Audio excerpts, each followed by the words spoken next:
Morning to you both. Mark, can we start with you on this one?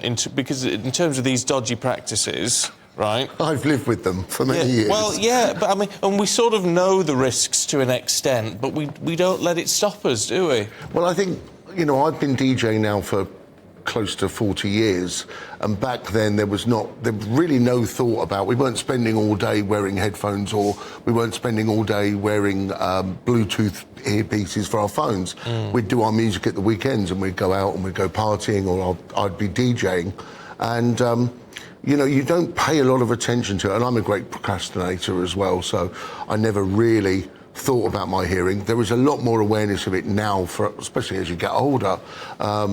But, you know, it's also seen as quite an old person's problem. Yeah. And what I found out from going to have all these checks and getting my hearing aids is that it's actually something that's happening to younger people as well. And did you actually feel your hearing deteriorate throughout your DJ career? Is it something that you felt happening to you? It's a very, very slow building process.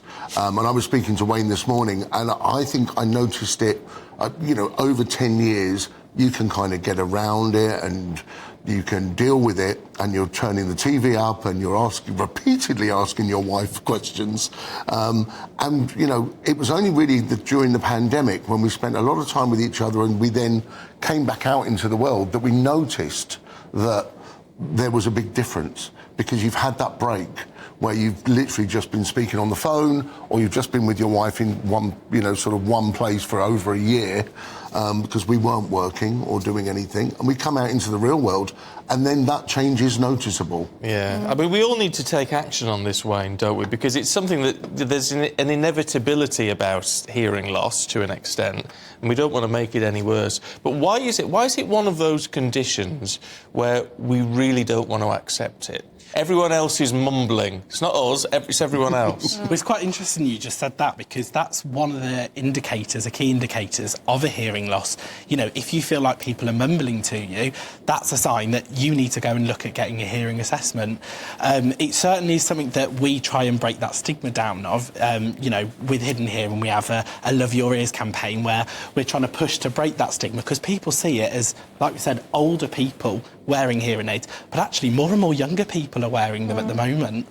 And, you know, as we were just saying in your introduction there are daily things that we all do, really, which is listening in your AirPods or your wireless headphones to music. You can have it as loud as you like, really, and then listening to them in noisy environments as well, you know, on the tube or in the gym. I mean, it's all causing damage, isn't it? It certainly is, and I think there's lots of kind of key messages that you need to be kind of looking at to try and reduce the risk of hearing loss when it comes to noise. So, as you said, if you're on the tube, you're on the train, there's lots of noisy environments going around. So you want something like a noise-cancelling headphone to reduce that risk. Also, the general rule of 60 at 60, so listening to the volume at about 60% at 60 minutes maximum, that's a great indicator to kind of work on. I'll tell you what, though, if you do need help, I'll tell you what impressed me. My parents, both over the last sort of 5 years or so, got hearing aids, which they did very reluctantly. The difference has been great. But it's the fact that I remember talking to them and saying, well, have you got them in? Because you can't, they've got these sort of little wires down there. I mean, a bit like actually I'm wearing now with this earpiece. It's transparent, you just can't see them. You do feel a bit like a secret agent. You know, that sort of like come in.